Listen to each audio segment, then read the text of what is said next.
Sorry. That's all right. Just let you get yourself situated and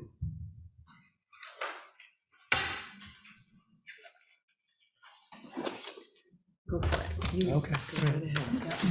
well, I'd like to welcome everybody to the October 13th, 2022 meeting of Personnel Board. And I'd like to call the meeting to order, and I will take the roll call. Nancy Crowley, Here. Liz Combs, Here. and Bill Moracek here. So we have a duly constituted quorum, and we're ready to proceed with the agenda, starting first with the approval of the minutes. We've got 3 sets to go through, and I think it's certainly appropriate to thank Liz for her Yeah. very, very well done minutes. Thank you, thank you, thank you. Let's start with the July 25th, which is the first item in your package. Any discussion, comments, or, No. okay? I'll make a motion that we accept the minutes of July 25th, Right. 2022. Is there a second? Second. So all in favor? Aye. Aye. I mean, Bill, yes, aye. All right, so we're going to go to, now that's the August 31st meeting. Any clarification, comments? The meetings were very, very comprehensive, to use the word. So they were excellent. I find nothing wrong. Of course, there's so much of the minutes as they go on and on and on that, but I'd like to make a motion that we accept the minutes for the meeting Of of August 31st, Right, we have a- 2022. We have a motion to accept August 31st, 2022. Is there a second? Second. So all in favor? Aye. Nancy? Bill? Aye. All right, the next set of minutes pertains to September 7th, 2022. Same question as to whether there's any comment or question. No, I had none. Should- I would have put them in if I had any comments, so Right. it's a little funky to, Right. but I'm really, turn to you, Nancy and Bill. Yeah. And if there's any recommendations on improving how I put them together, please let me know, and I'm happy to I accommodate and think they're change. extremely clear and well put together who's speaking and what they're saying. So I you think, really are hired. So I will make a motion that we accept the minutes of September 7th, 2022. okay. Second. So all in favor, Nancy, Aye. Liz, Aye. and Bill? Aye. Yeah, I think, Liz, you've set a new standard. Right. For, and I think I mentioned this last time, I wouldn't be surprised you're not going to have a lot of consulting contracts of what to do. Looking back later in our agenda, looking back at some of the older minutes, I thought they were better. So I was looking for cues and what I could do to improve. So I thank you for Oh, your I kind think words. you've but really done an excellent job, seriously. So we're going to move on in the agenda to the next item, and the next item is titled Continuation of Employee Appeal. Before we start with this, I think what I'd like to suggest to the Personnel Board is that we articulate a meeting goal. That is a goal that we want to achieve by this next phase of the effort. I wrote down here to myself, Jim and Jay and Ann and Marty, who's not here, have sort of set the stage, which is they've presented their viewpoints and their concerns with the relationship to the recent classification compensation plan that was submitted August 5th, 2022. And in particular, I noticed from our minutes, what I think the expectation is, and Jim, you can certainly, or any of you, Ann or Jay, you're looking for a more concise explanation of how the MEAM data was used to determine the range changes. That's the first item that I have from. And then the second was an independent review of how range decisions were made, on what basis and with what information. Again, that's what I picked up from our conversation. Okay, all right.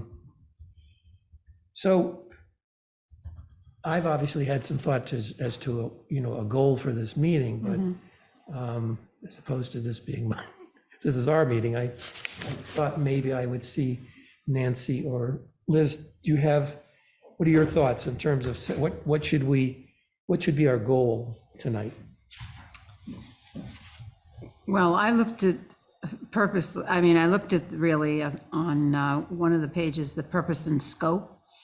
And I think they were asking why the decision, this 4 bullets there, why the decision was made to exclude, and that goes, and then why positions were changed and why they were moved from EL2 like to EL2A. I was just trying to look for some of the answers to that. I also do know that two of the things, of course, their expectations were an independent review and also to be able to continue their long tenure. So I took that stuff into consideration too. So I was kind of looking for information on why things were done. Very, I didn't get any of that the last time. I got just papers, but I would like to know why all those changes occurred and it didn't occur with these 4 positions. So I think. With these, yeah. Presenting the reasoning that she used and the town used in order to make that decision. Liz, any other thoughts from you? I guess it's really clarifying what Nancy just said, because you all had also introduced that there was data that you read you interpreted differently than what you had been told it was used for in when you had your first questioning. And I would like to understand that data a bit more clearly today too. Okay. So I'm going to take what I think we're all saying, and I'm just going to rephrase it sort of in my terms, subject to whatever modification. But I think the goal is to listen to the reasons for the actions and to determine if the range decisions withstand the reasonableness test. I'm going to say that again. Listen to the reasons, which is essentially the information and material that Amy's going to present, as it states as to the actions and the determination of the range decisions, and to see if it withstands what I'm going to call the reasonableness test. I don't think it's our goal tonight to determine whether the decision was right or wrong. I don't think that's at all pertinent to the goal for tonight. I think the goal for tonight is get the information, and then we will have to, whether we can do it tonight or not, that we'll determine after the material is presented, is whether or not it's reasonable. Right. I think, as we all know, decisions can get made with data, and it sort of depends on the audience and who is looking at that data to determine whether or not, in their view, it's right or wrong. But I think it's not our job. I do not believe it's our job to make that decision whether it's right or wrong. We're going to listen to the facts, we're going to listen to the information and determine whether or not it was reasonable or not. So that's sort of what I'd like to set as a basic ground rule for what our goal is for the meeting tonight. And in this section dealing with the employee appeal, and let Amy start to. Can I just clarify? So, and I've captured clearly, so thank you for repeating yourself on that point, because that was an important one for the notes. So my question is, and you're saying it's not a goal for this evening to make the determination. And is that then, given other things we were looking at tonight, is it the role of the personnel board to actually make that determination after further consideration, or is that something we make a recommendation, turn it back over to the town manager? What is the procedure that you see coming after this meeting?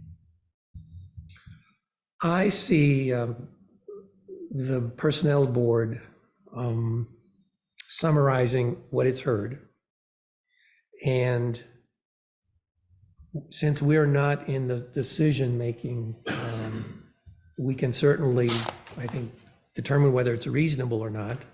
And then we can certainly, as a board, add any recommendation as to what we feel is a next step or is important. Part of me would hope and think that under the normal circumstances, you would have the personnel board determining whether it's a reasonable decision or not, listening to what in the town manager, perhaps in particular, because this is really her total responsibility. And then there will be she and the town management would have to determine, what do you think they want to do? I mean, we will provide sort of an independent third-party viewpoint. That's new data. And we'll let, and we certainly, again, we can recommend what they should do, but I think it's really at the purview of the town to decide if, in fact, any changes or any additional review will take place. Okay, thank you. I've captured that clarification. Thank you. Nancy, do you have any comment to what I've just said? No, I think once we put everything together and listen to everything from everybody, then we have to come to a decision of what we might recommend.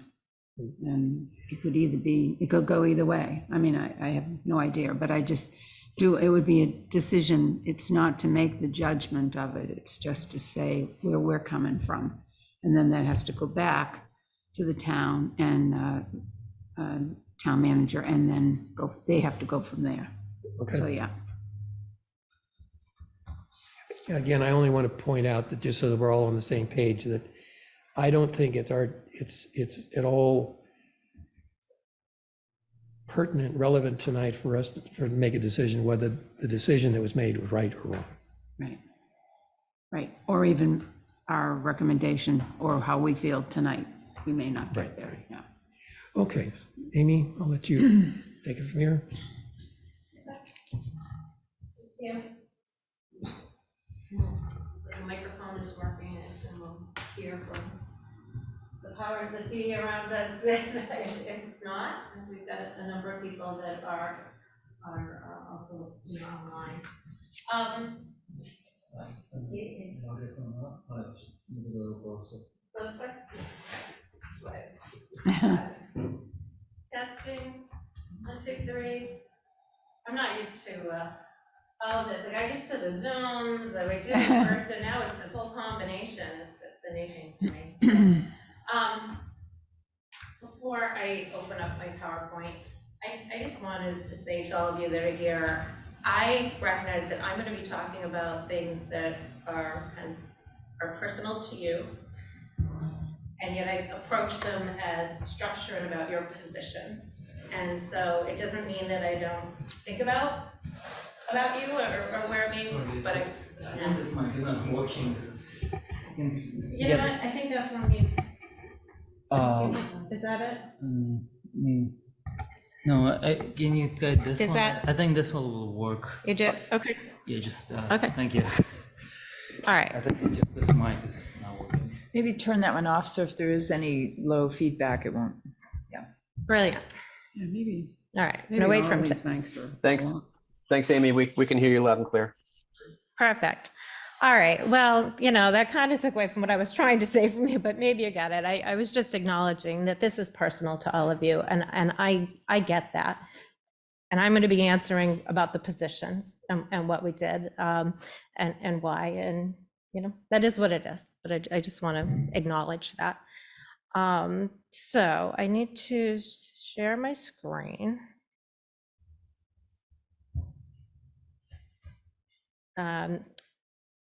Chris, could you allow me to share the screen? It's all yours. Thank you. It says that it's disabled.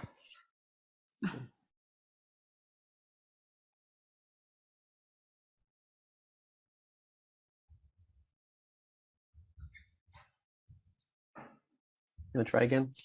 Yeah, there we go. Thank you. All right, slideshow from beginning.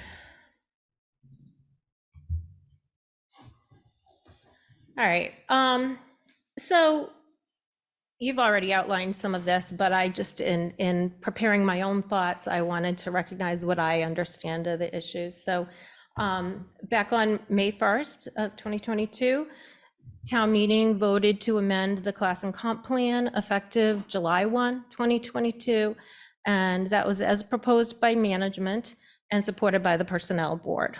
And when I say management, there are several people involved in that. Ultimately, I only come forward with really what the town manager is also recommending. I don't do it in a box, but so it's several people. And I'm a big piece of that too, so I don't mean to minimize that. So the amendments at town meeting included, for the class and comp plan, a split of 2 of the electrical labor ranges. So we had the EL2 and the EL3 ranges, and the result was that they were split into an EL2A and an EL2B, and then the same for the EL3s. So it's the same as adding 2 more electrical labor ranges. Okay. Also, there was an increase of all salary range margins. And when I'm talking about ranges, I mean the minimums, midpoints, and maximums. We increased all of them by 3% through those actions. And when I say all of them, there's administrative clerical group, managerial professional, telecommunications. So there's many groups in there. I think there's about 40 different grades and representing, I think it's around 140 positions, but that was the base increase, 3%. But we further increased the line worker range minimums so that they were 9% higher than what they'd been in FY 2022, and further increased 5 of the 6 electrical management ranges so that those were 9% higher than they'd been in 22. So that's what happened here, that's in question. And then 5 employees that hold positions in the ranges, their positions in the ranges that weren't increased by 9% are seeking explanation of why and are asking for personnel board review of the analysis leading to the recommendation. So that's what I'm gonna try to do here. Okay. So I wanted to provide some background about more about what we're talking about. So the classification and compensation plan, which gets printed in the warrant, you see it, it's that list of titles. It applies to approximately 200 of the town's 335, the last count that I had, regular status positions. And when we say regular status, it means those that involve continuous employment of 20 or more hours per week. So it's not all town positions. We have hundreds more, but this is 200 of them. The class and comp plan identifies position titles. Okay. It also groups positions into salary ranges, into salary grades, based on the nature and complexity of the duties and the minimum qualifications required to perform those duties. This is very much like what we've been talking about with the class and comp study, same kind of approach. And it's not based on the individuals who hold the positions. It's all about the positions themselves and how we assess those. And the class and comp plan identifies a base salary range for each position. Again, minimum, maximum for base pay. Okay. So that salary structure seeks to maintain internal equity with ranges that are also externally competitive. Now, there's a lot that goes into doing that, but again, we evaluate the positions based on common classification factors, group them together, and then we look at benchmark data. We don't have salary data for every single position in town. when we talk about benchmark positions, we're looking for positions that are common in other towns, and we pull those out, apply them to a salary range so that we can build ranges that apply to positions that have come out in the same grades using the classification factors. So, so the whole goal there is to keep it internally equitable and have competitive ranges. So then we've made recommendations for annual adjustments that consider a variety of economic and market indicators, including budgets, revenues, CPI data, what we know about adjustments being made in other towns. We're often calling around and finding out, what do you guys think you're going to do, that sort of thing, and salary ranges of comparable municipalities and like plans. So I have just a clarification on the slide and in what you just stated, Amy, that these are regular annual changes, but the town meeting doesn't acknowledge and amend every year. They do. Every They single do. year. We've done it every single year. Yeah, every single year. There's constantly reviewing and bringing something forward through that process to make adjustments. Got it. Thank you. Okay. So those annual adjustments we often apply the same percentage increase to all the salary ranges. Sorry, I'm saying typos here. But other adjustments are recommended from time to time. So for example, we might say, a lot of towns refer to it as a COLA. It's not really a COLA, but a cost of living or base wage adjustment. We might apply, for example, 3% to all of the ranges. And there are many years where that's how it works. There's just 3% for all of them. Or we might need to move a minimum because of the new minimum wage or something like that. But often they're consistent. There are other years we've made adjustments. So it's not that we've just had the same old plan and kept it exactly the same through all of these. We're monitoring and trying to figure out strategically what makes sense to balance the internal and the external factors. So just some more background things that I'm noting that kind of all were part of the thought process. In the past decade, while this class and comp plan has been living and breathing, Concord's workforce went through significant and unusual, what I consider unusual growth and change. We've had a 20% increase in the regular status positions in town, around 55 added in that time. And we've added several new, what kind of referring to as businesses or operation types, telecommunications, facilities, visitor services, Minuteman Media. We've expanded human services and recreational services, like taking on White Pond, that sort of thing. So a wide variety of things have been happening at a pretty significant pace. And so why that matters is that changing landscape of position types, we used to have sort of 3 position types, clerical, labor, management, has made it increasingly difficult to identify what are the comparable positions, both internally and externally. And it's increased the need to consider restructuring of the classification groups, which is why we really need a class and comp study. But I believe that there are things that if we had done a few years ago, we would have been waiting to redo the study again in some ways, but that's another. But all of that is going on. That's the background here, as we went into a year ago, recommending changes.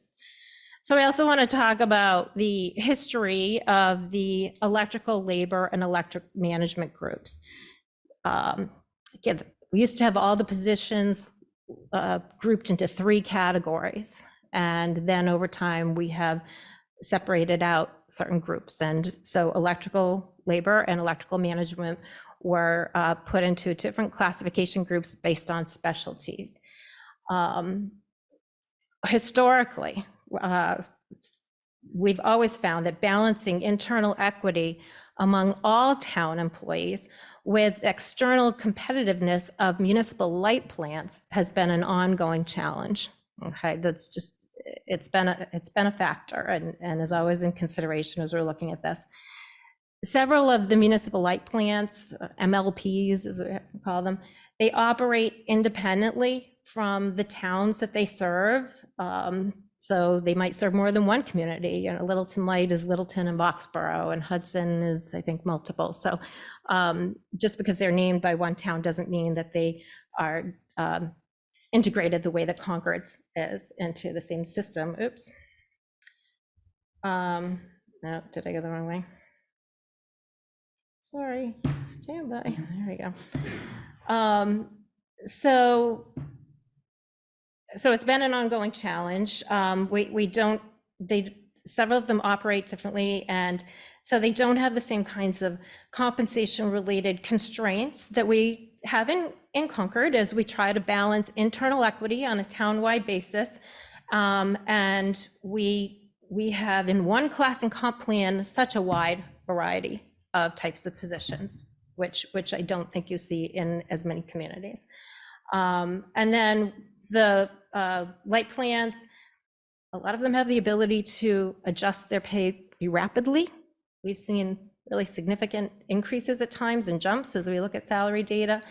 And the data that we get, it's often on actual compensation of an individual holding the position versus salary ranges, which is what we're typically looking at for the other positions in town, is the ranges, not the individual pays.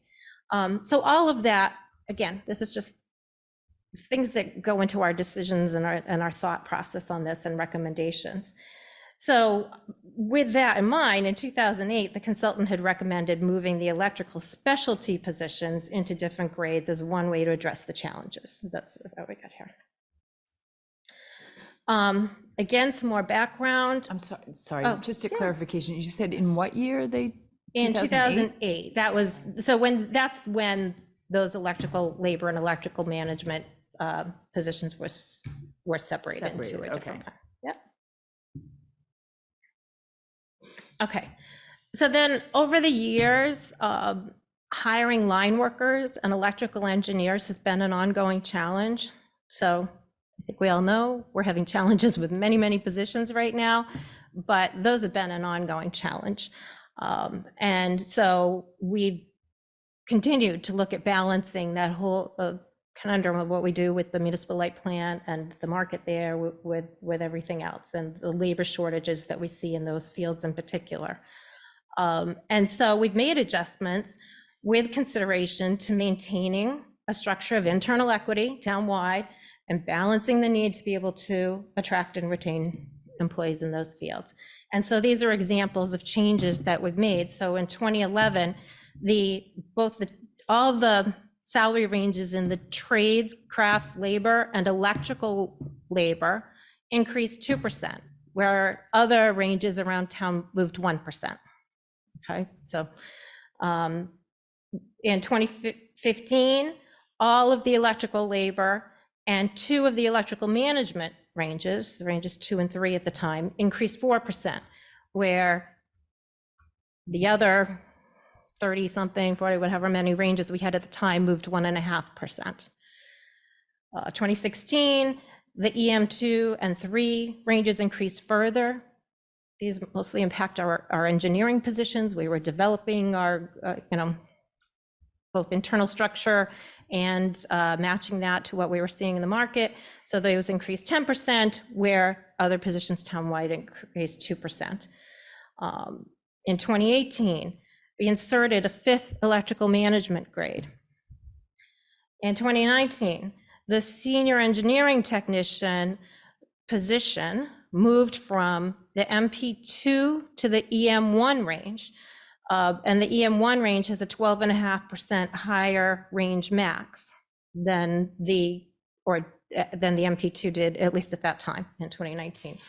I didn't do the calculation. Now, we also that year inserted a 6th grade. And that year, electrical labor grades 2 through 6 all received a 5%, where other positions in town received the 2.5% change in the range. Everything I'm talking about is ranges. Okay. Questions on this slide before Yeah, I'm not so good at keeping all the numbers in my head. So when you're pointing out in 2019 that Yeah. EL 2 through 6 all received 5%, these are the specific positions we're talking about here. Is that why you clarified them separately, or is that not the case? Well, everything I'm talking here is about the, I'm pinpointing the electrical positions. Yeah. And no, it's not just about the ones that are here 2 through 6, happen to be the ones that year, out of 6 salary ranges that we have in the electrical labor group, 2 through 6 moved, so 5 of them moved. Okay, so By so the 5%. point Does that make of sense? indicating that in a separate bullet is to say that this was also another example of where not everyone had received the same change. Right, Got it. right. Okay. And some of these grades have been moving at a pace very differently than our others in town. And that has to do with a lot of historical factors, including how they were set up years ago and the data that we had then. Got it. Okay. 2 points. So that for the EL and EM salary grades, all of the changes though were for every one of the levels, every one of the ranges, every one of the grades. Well, some years for example, in 2016, we only increased grades 2 and 3. Okay, only 2 and 3. Of in I think there were 5 electrical management grades at that time. So, not that you can remember exactly back to 2016, but what's sort of the process that you go through mentally to try to make that determination that in 2016, 2 and 3 increased by 10%? So that involves a variety of factors, means watching what's happening with salaries in other communities that we can, what kind of information we can get, how we balance that with what's happening internally, townwide. We do look at the meme survey every year. There are concerns about that meme data. It's not everything that you would want which we could go into more depth on, and maybe should a little bit further. But the data, again, it's not ranges, it's reported on individual salaries, some of it's individual contracts, some of it's not positions that from like plans that we'd consider comparable. So we go through, we look at that and we say, what's our strategy? Where do we think we need to be in order to fill these positions and attract these, while also being aware that we have a few hundred positions throughout town. We've got to balance all of that. Are you looking for more specific of that particular year? Not necessarily. I'm just trying to sort of, in my head, understand sort of the process that you go through in order to do that. Exactly. And another question, so that it relates to that point, is in 2019 that the senior engineering tech was moved from MP2 to EM1. So what are the factors, were the factors that, because you had a couple choices. You could have left the person in the MP2 and done something with the range, or moved to a new EM1 range. So can you talk a little bit about how those kind of decisions get made? Yeah. Well, that position, senior engineering tech, is not what we'd consider a benchmark position.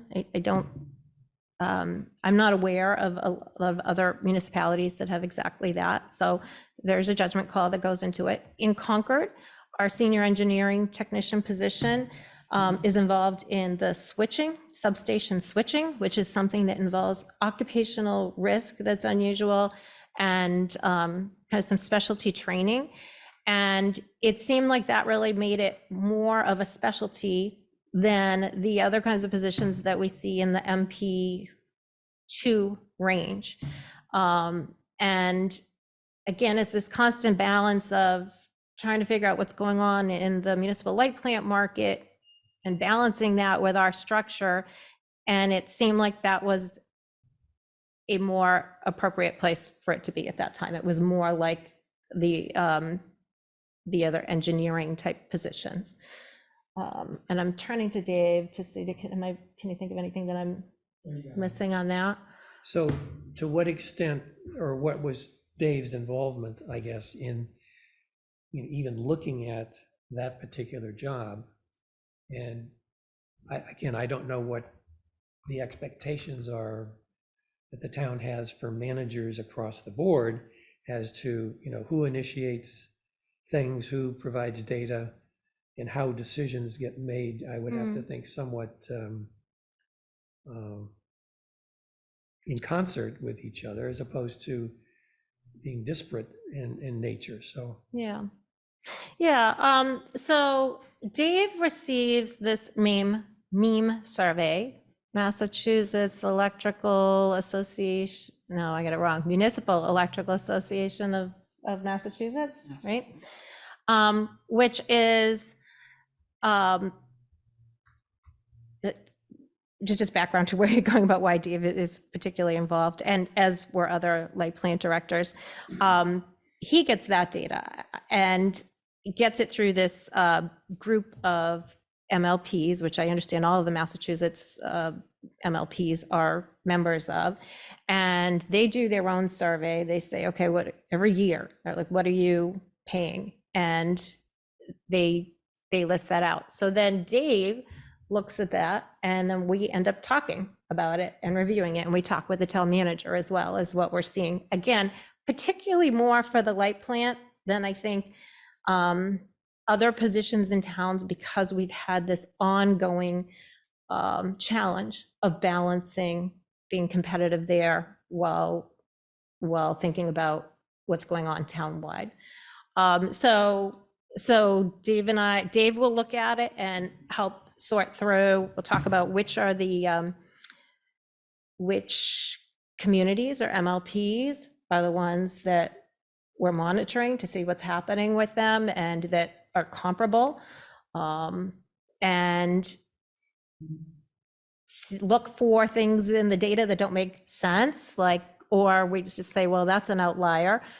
Again, we've seen things like, I think particularly in between the 2020 and 21 survey, there were some that we saw employees, it showed $40,000 more in compensation than the year before, that sort of thing. Things I don't normally see in other types of salary data that we get. So we talk about it and we look at it. We talk about what's going on with the positions, how the duties might have changed, what are we experiencing in recruitment.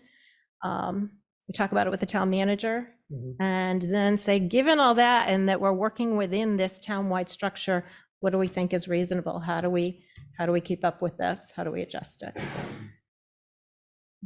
there could arguably be other positions, though, that could come under some review. And as I'm understanding it, the person responsible for sort of initiating that particular process would be Dave. Because he's the one who has responsibility for managing the light plant, also has access to the meme information, and is certainly well-versed in how to interpret that data, because it sounds like there is a variance in terms of how that data is presented to the public, and actually, and how do you actually interpret that data? And it sounds like, there's, I was wondering whether or not part of the disconnect was the issue here with Jim on, trying to understand. He looked at the data, came up with a conclusion, and in all likelihood may or may not have been the same conclusion that Dave did, or you did, or the town manager did. Right. Great.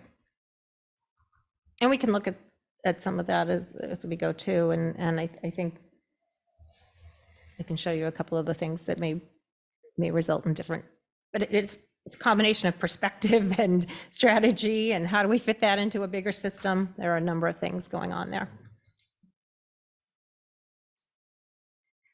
Let you go on. Okay. All right, so we get to 2022. Interesting time, lots of consideration. So, as you all know, rapid shifts in the labor market that have been continuing to impact candidate pool for many positions. And so we've had an increased challenge attracting, retaining employees in general. And yet we've had that challenge, particularly for the, again, line worker and engineering in the past. And I just want to say, that doesn't mean that we wouldn't have challenge with any other position in town in the past, but I'm talking kind of globally here. So we were emerging from a period when there was great financial uncertainty. The salary increases were limited while the impact of the pandemic was being assessed. So, we had been moving forward, planning certain types of salary increases when the pandemic hit, and the town manager was very concerned about what that meant for the stability of the town. And while the municipal light plant would have resources available that the tax-based positions wouldn't have, it was very important to the town manager to be consistent townwide in looking at how we would respond to the labor market. And so we were, again, increases that were being considered were delayed or held and limited, all because of concerns related to the financial impacts of the pandemic and the unknowns related to that. Also, we were at a point where we knew that the class and comp study was going to be conducted this year. We'd been planning it for a number of years, and we're teed up for the budget and all of that to be able to do the full study, and knew that we were at a point with a lot of the organizational changes that have been happening that it was more likely to be productive at that point. The classification groups, we knew that they would likely need to be restructured due to the changes in operations and position types. That's what I've alluded to before, where, again, we used to have 3 groups. We chose at one point to move electrical specialty out. We've moved media specialists into a different group. We've done human services into a different group. We've done a number of things through the years.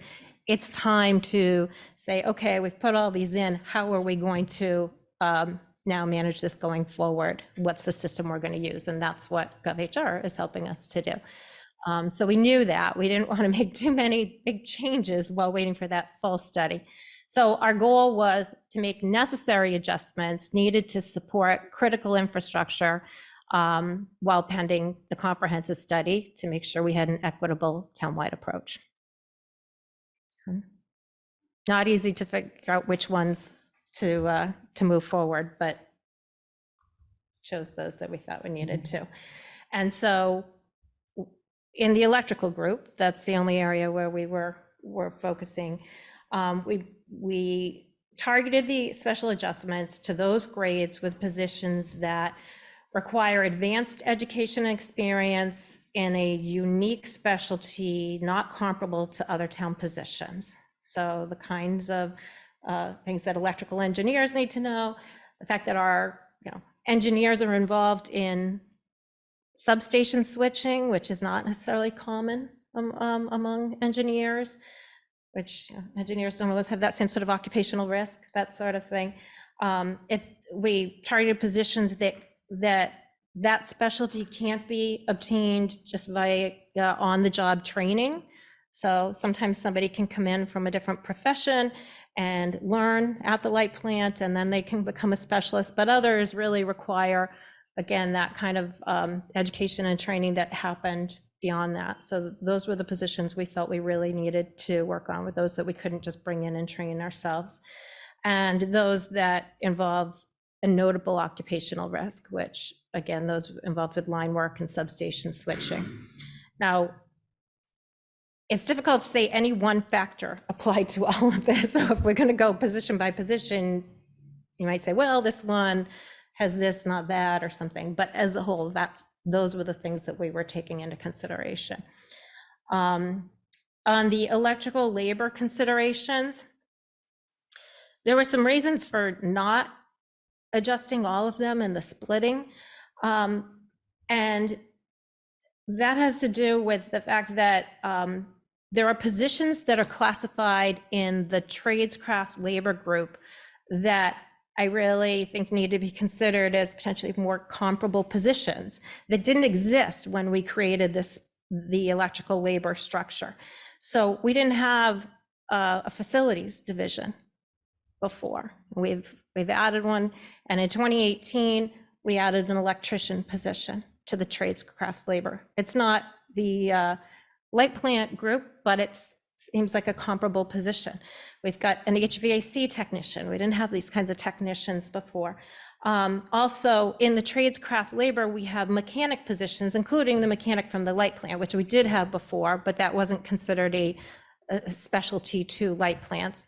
But we were conscious of that when thinking about the utility electrician position that's in the electrical labor group and the meter technician position. We were having a hard time at this stage in the way we've developed really differentiating those from all of these in the tradescraft labor until such time as through a thorough study, we say, okay, yes, these are clearly different or they're not. But we were very conscious of that and wanting to be equitable with employees in other departments. And then, yeah, we need to consider the comparability and development of a comprehensive plan that addresses all of those types of positions the town has added in recent years. So whereas before we might have said, okay, we'll take the entire electrical labor group and move them, although as you can see, we didn't always do that.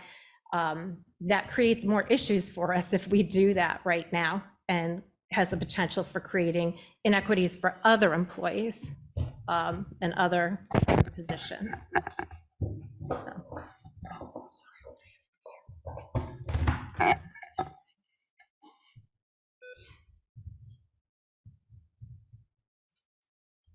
Okay, so that's questions on that part. So that actually is the end of my slides. That's the thinking that goes into it. The meme survey. You've got the copy that that they provided you, which is, I didn't check every number on it, but it's the same thing that we were working off of. Absolutely. We don't look at every position on this list because we don't consider all of them to be comparable or benchmark positions. We use this to say, okay, these are, we see some common, like I would say a first-class line worker is pretty consistent as a whole around other municipalities, although we do have underground and others don't, so that's a discussion of itself. But not every position on here we would consider a benchmark. The meter supervisor is one that we haven't, and I know that that's one of the ones that is in the electrical management group that we didn't move. The reason we don't consider it a benchmark is that we've been aware that in other communities, their structure and their responsibilities has had some notable differences from the position here. In some communities, the meter positions, as I understand it, have been involved in substation switching. In some communities, or one community, I don't know, there was their duties involved GIS, geographical information systems. So I'm not saying there isn't a comparable position or more than one, but we have not looked at this and considered that position to be a benchmark position that if we look at the data here, we say, yep, it's the same job. And again, we know there are differences with many of the jobs. And then it's just assessing sort of the level, what we know about the structures in the other municipal light plants. The other thing is that we don't look at every single light plant on this list and consider them to be what we've talked about as comparable communities, one that we're going to take their data and include. So this has, I don't know how many are on there, 20 something, or I don't know. Whereas there are 12 that we commonly have looked at. The ones that we've looked at are ones that have, we thought was closer in revenue. We'll see differences in revenue, like even just the top two. Ashburnham has a revenue of, can't read it, 5 million compared to Belmont, 24 million, that sort of thing. So we look at those that are closer in revenue, which kind of goes back to that ability to pay piece is that that GovHR was talking about, and number of customers served, which is based on number of meters you see here, and just trying to find those that seem more like our structure. And so what we've done is we take those and we've looked at the average, because again, these aren't ranges, they're actual salaries. And we don't know all the details. And we look at the average and consider where that fits within the pay ranges that we have. And are we losing ground? Do we need to make some adjustments? And then how, if we make adjustments, okay, you could argue that this one range should move 5% and the other 10%, but we've got to balance that to maintain a structure in Concord that makes sense within our different grade levels. So there's an assessment that happens there. Again, we have known that there was a study coming. We didn't include every single position in evaluating this. We never look at every single position at town-wide. We do not get salary data for every single position. That's just has not been the approach. And so, yes, there are employees that could go and find that they could go, make more somewhere else, or find a salary range that they think is more, but that doesn't mean it's a benchmark position where we've used it to balance the structure to come up with our best recommendation on how to balance internal equity with the competitiveness. Goes back to the same thing. So let's let the personnel board members ask questions at this point. Yeah. So I have about 2 or 3 that kind of tie together, but they're basically under the purpose and scope that came up from the employees. And I mean, again, there were 4 positions that were excluded, held by the longest tenured employees, when every other position in those 2 groups received 9% structure. So that's one question. And the same with the EM positions, it was the only one excluded in that EM group. And why did the EL2 and EL3 go to EL2A and 3A? Were they demotion? So those 3 items stand out to me of trying to figure out, because they don't, I just don't understand. So maybe you can help me here. Sure. I was trying to put the questions in front of me so I can go down. They were. They're all held by the longest tenured employees. Okay. Which, so we don't, when establishing salary ranges, if we can go through them maybe one at a time, but we don't look at the tenure of employees when establishing right, I'm sure you don't. pay ranges. So I would consider that a coincidence, but I just haven't, that's not what we look at. We look at it. So that answers that one. I'm just trying to figure out basically why those 2 groups, it sounded that that every other position in the EM and EL groups received the 9%. And so except for those employees. So I'm trying to figure out why they didn't move into that as well. Right. So on the electrical labor group, the positions that did have salary range increases of 9% were the line worker positions. And those that didn't were the utility electrician, the meter technician. Is that it? I think so. I don't know if I I'm sorry, could you say the titles Yeah, again? no, it's just those two. There were two positions in the electrical labor that didn't go up. So it was the utility electrician and the meter technician. So the reason that we didn't increase those is because we felt that those were more like the trade craft labor positions that have been added to our plans through the years, and that we have more of a concern of creating inequity for positions in the trade craft labor group if we were to increase those 9%. And we didn't have data that clearly showed that that was justified or needed from a market perspective. And we felt that that was better left to the full classification and comp study. Whereas the line workers, we'd had trouble for years. There's some occupational risk differences. The field has narrowed through the years. So we differentiated those for that reason. Okay, that's the electrical labor. Okay. On the electrical management, it was just electrical management grade 1 that we didn't recommend the increase for. There were a few considerations there. On the senior engineering techs, the range for that position had changed several times through the years. We felt that we had some room to move. We could, the employees still had room to grow for this year. Those particular ones, just the engineering tech, senior engineering tech. And so there didn't seem like there was an urgent need to do that while pending the study. And on the meter supervisor position, we didn't feel that we had clearly comparable data and support for that. And we didn't see it as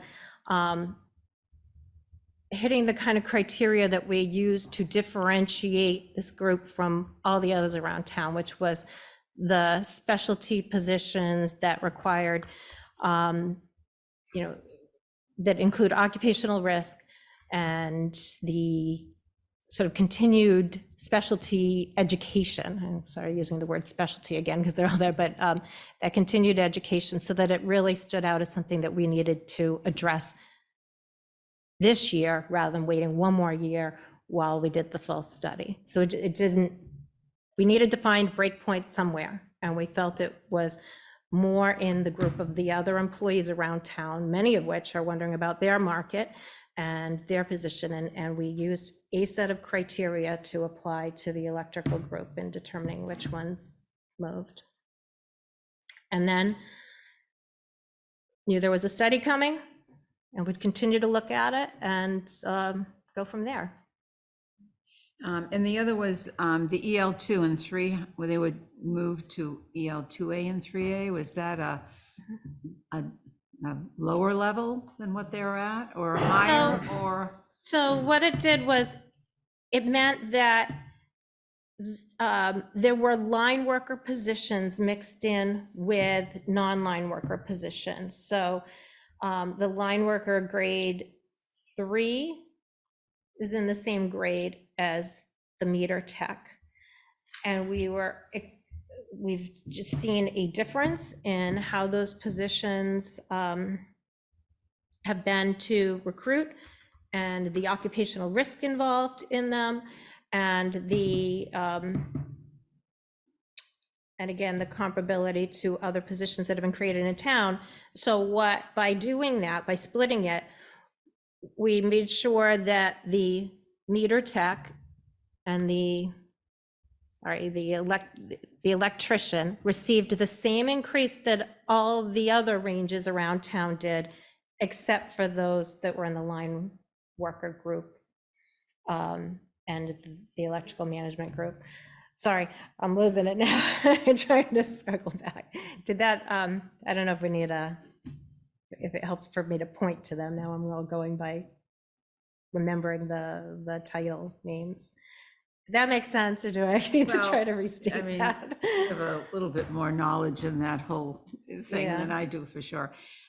So I also want to ask too, so since those people, instead of the 9%, they got their 3, not the other 6. So when the class and comp as we're moving forward, which, I'm sure we are, when that is done, it may show a change in different salaries and ranges. And so therefore, everything will be looked at again? Right, right. All right. And everything I've been talking about is how much the salary range is moved. And then individual pay has some other considerations that go into it. So that may be different than how much the salary range is moved. But this is about the range and the maximum and how much, whether they're capped. And then if through the class and comp study, in the future, we see that, somebody's range should be higher, then we'll look at that and consider whether a market adjustment is needed, not only for the range, but even for the individuals. And that's a big task. Again, we're gonna have to think town-wide, budget-wise, affordability, long-range plan, but once we get all this data, where do we go from there? But it doesn't close the door for future increases or adjustments based on what we got. Liz, do you have, clarify? Yeah, just, I mean, I think that one of the challenges hearing this explanation in the last meeting, hearing from the employees and their concern that you've clarified and are trying to address is that you have trouble filling positions. And so what you were doing is trying to make positions more attractive.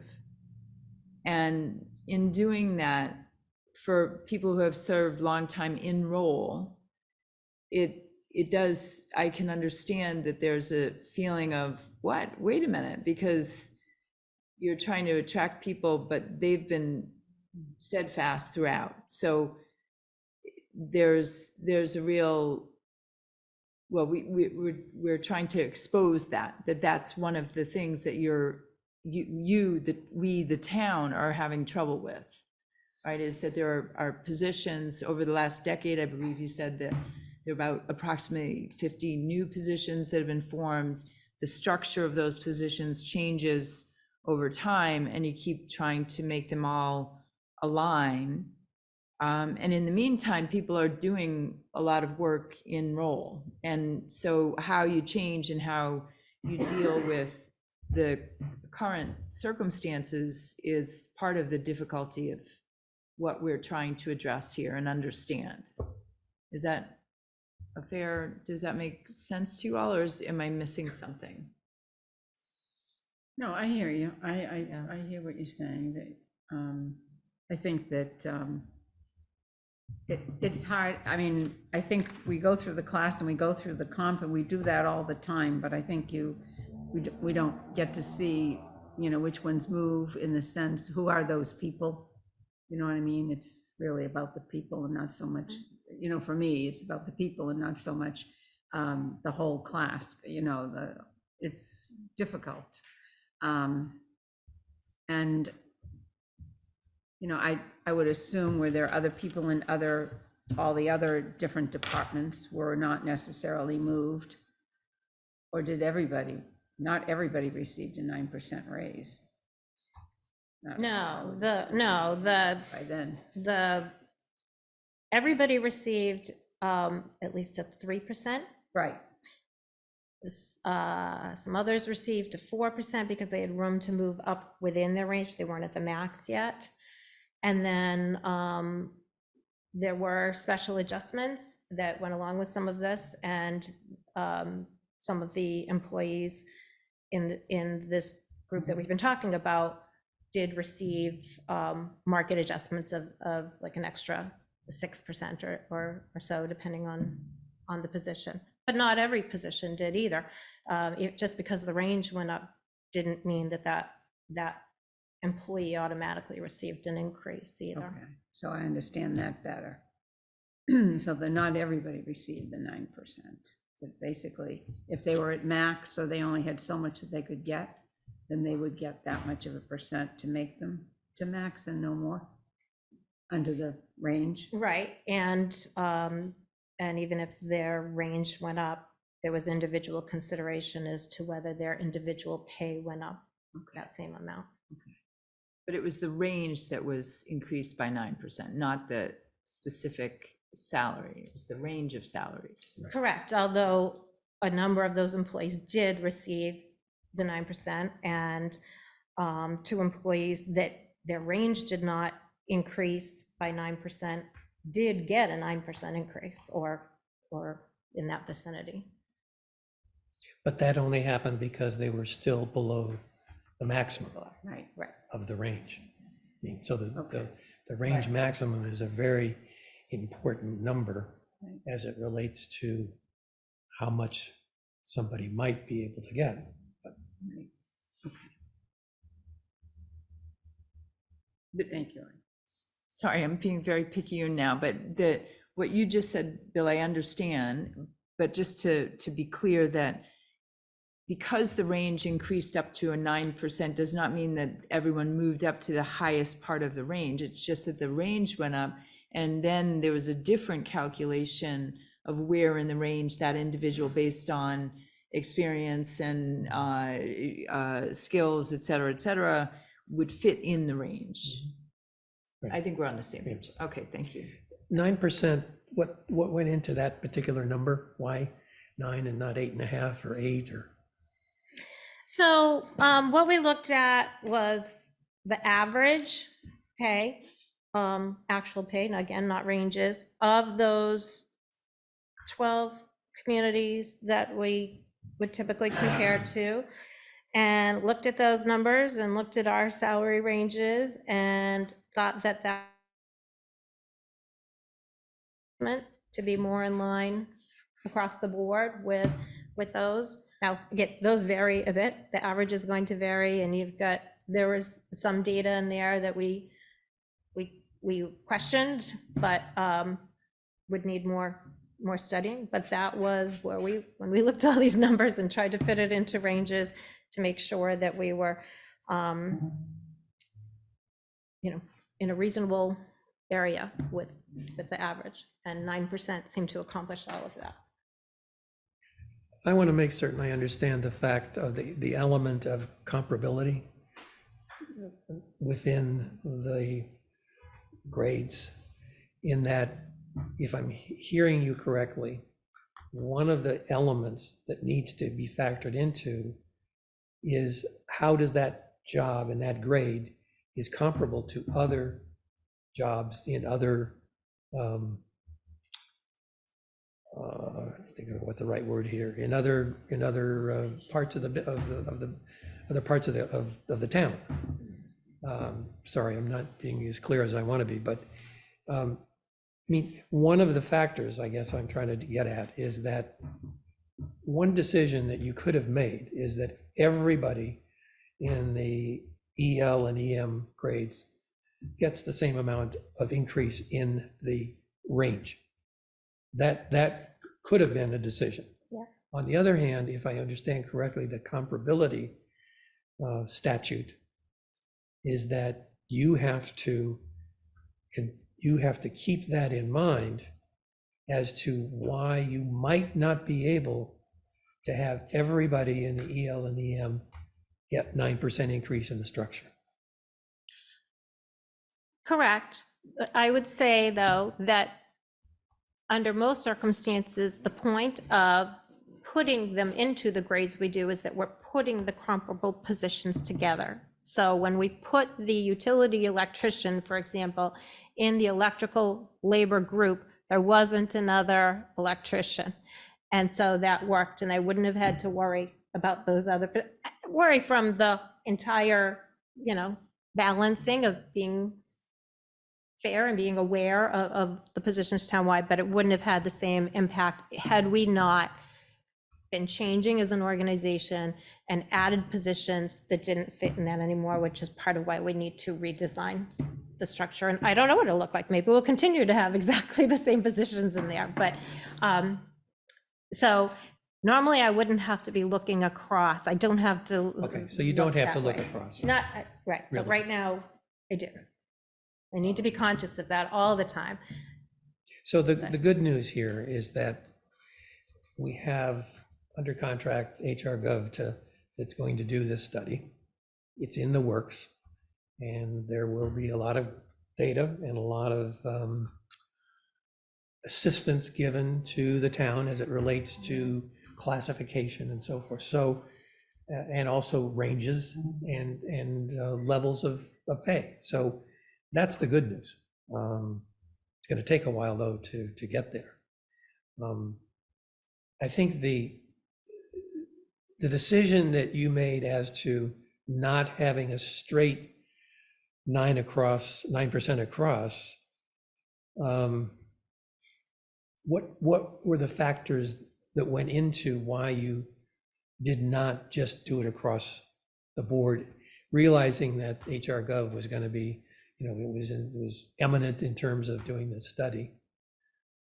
It was about the other positions in town that I thought, the other technician positions or the other positions that weren't as much of a specialty, that I would have a harder time justifying to that those got a higher percent than others in town. Okay, that then gets back to my original question, which was what other grades, what other categories were you concerned about? And I thought for a moment there that you didn't have to be worried about it, but in fact, you were worried about it because you had employees who were in those other labor categories, and you were concerned about how they would react to decisions that were made that perhaps was not made in their minds as that should have been for them. Right. Mechanics, technicians, equipment operators, other people at the light plant too, or their positions at the light plant. That is part of why we need to relook at the structure. Yeah. So I just hate to ask this again. So basically, when you take all the departments in the whole town and you go through it, this basically was truly for pretty much for the light plant, that money. So interesting, how did other people in other departments throughout the town feel? Are they aware that many, I'm just saying, Yeah, because I yeah, mean, if I was, yeah. in another department, I'd say, gee, I got all that, and gee, what happened to us, we don't. Right. I mean, I'm just being very honest about it, Right. so, but at least it makes me feel better that other departments in the town, other people, things stayed as they were, or they moved within the class and comp, and had their 3% raise, right? Salary range increase was Right. 3%. Yeah. Okay, so, okay. It's a lot to consider. Yeah, it really And is. yeah, It's an awful lot of every time we information. go here, we go there, and it's become more complicated in a period of time under a variety of what I consider pretty unusual circumstances that have happened between, Right. organizational change, things like that. But Well, hopefully the new comp and class HR Gov will maybe come up with stuff sooner than we think, huh? Wouldn't that be nice? And then Well, maybe it'll there'll be some- It'll give us a new baseline. Yeah, and maybe there'll be some changes, good changes that could be made. I look forward to that. I mean, I think it speaks a lot to the fact that the last time this was done was 2008. Right. Well, we're sort of suffering from some of the reason or the consequences as a result of not doing something more recent. On the other hand, since there's always good with the bad, we're going to be able to Yeah. come up with good data that will be applicable to all of the town employees, Everybody. including the ones here in this room, that are, at this point, I think still trying to understand why they were Right. treated why their situation Right. was not the same as others.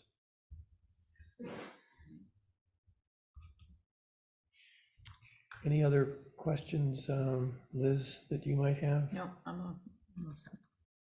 I don't want to, this isn't intended to put anybody on the spot, but you know, there's three of you who are here who have listened very attentively and have also trying to absorb the same amount of data and information that the three of us are. Is there any additional questions or help that you would like to ask, or questions you'd like to ask that would, in your own mind, sort of satisfy you that, okay, I've done everything I can to make certain that I've asked what I need to ask in order to see where I'm at? Yes, Jay. Yeah, I got a question. I think the focus of Jim's submittal to you guys was related to Article 5 of Lester's town meeting, is that right? Or Article 5? I think that was the class and comp plan one, the full plan, yes. So that's basically what we're talking about. And I've yet to see any evidence of contemporaneous analysis to that draft warrant article. So that's all I have to say.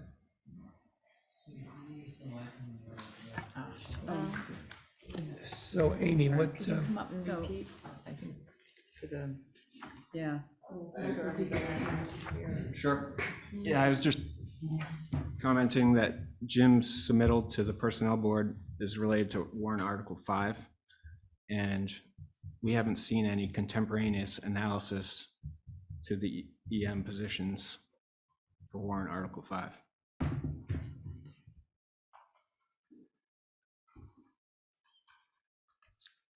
So,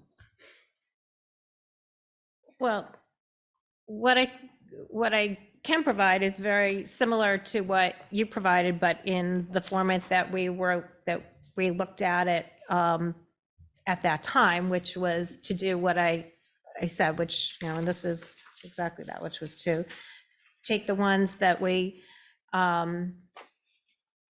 considered the 12 communities or light plans that we looked at, do an average based on that, compare that to what was going on with the salary ranges, and make a judgment of where an adjustment would need to be made. So this, it's the same data with some more looking at it as what you guys had here. but Jay, would that satisfy? I mean, are you, No, I mean, I've heard that answer before, but that to me isn't an analysis. It's just my take. what more is there, Amy, that's available, or is there anything else that's available other than what you've already done as in terms of an analysis? Nope. That is it. It was a call on how we get to that, get through to the next year. So I'm taking, you looked at my position on that mean report, and I'm the second lowest on that. You couldn't justify, except for 3% for me. I mean, that's, the 12 people that you looked at obviously are higher than what my pay is. Yeah, and so with the meter supervisor position,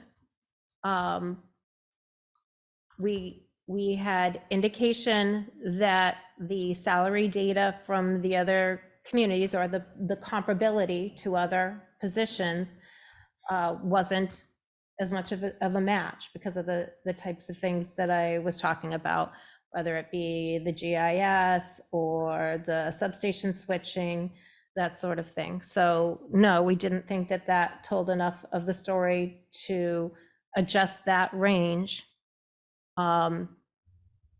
any more than the number of positions that are in non-electric ranges throughout town, that we're getting to 3.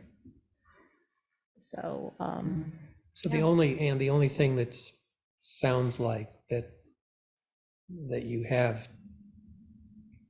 as a additional data is going to be when the study gets done, when the HR Gov people finish this comparability and classification project. And I understand that's, since you don't know what it's going to be, and I don't know what it's going to be, it's sort of hard to think, well, how do I process that?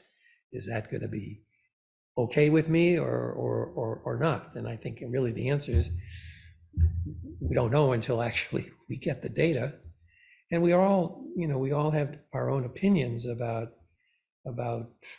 levels, and about ranges, and we're not always going to agree, I think, and that's probably a situation here, but there has to be some mechanism that sounds like Amy's tried to explain to us, and maybe still not satisfying in terms of the information or data that you still want. And that's why I'm, continuing to sort of, Jim, I don't know if you've got anything that you wish that you would hear that would help you have a better appreciation for the fact that there was some, good, solid work that went into this, and that you understand that you're not always going to receive what you think you should, which is hard. That's a hard thing to take. No, I agree with what you're saying, but like I said, I just don't think there's been any, analysis of everything that was done. We were excluded. Why was everyone else exactly 9%? Mhm. Why wasn't it 6? Why wasn't it each different position? Yeah. Just seemed to go across the board, one, Yeah. and nothing for the other. I haven't seen any analysis. Liz or So I did you address that, or my thing is, I think you had said that as far as your position went, that there were others in her type of position that did not receive anything more than 3%. Is that what, that's how I just took that?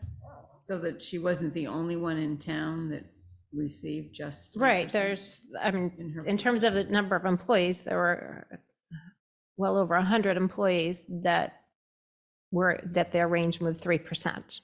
That's where most of them moved. And so really this was about, where did we see reason to make an exception this year in order to get us to the point of the study, without doing something that maybe, I wouldn't want to be in a position where at the end of the study, then we find out that, well, that wasn't the right data, that's not going to be the new structure, and that person's now redlined, that sort of thing. So, I just wanted to clarify that, yeah. and there were some things in the meter supervisor or some other places when we looked at it. I think there was that we didn't have enough information at that time to be able to address. Like, was it Mansfield, I think it was, that shows, if you look at the average that was in there, I think it was for the meter supervisor. Well, so Mansfield, for example, reported an actual of 145,000 in the last in this survey, and the one before that, it was 90-something thousand. So I believe there was like a $40,000 difference, or $50,000 difference from 2 years in that one individual salary. So, I think I deserve that. Wow. well, I think you very well might. So if you do, that's what we're going to balance through the whole class and comp study. But that didn't in of itself tell us enough to say, do that instead of whatever position at the highway department or the, wherever the others around town. And so it's a tough call, and we're going to have to, because of commitment that Liz has, we're going to have to close the meeting and continue the agenda, continue the discussion at the next meeting. So I'm going to need a motion to adjourn. I make a motion that we adjourn the meeting at 6:45. I think I Okay. have that time. Second. All in favor? Aye. Aye. Nancy. Liz is fine.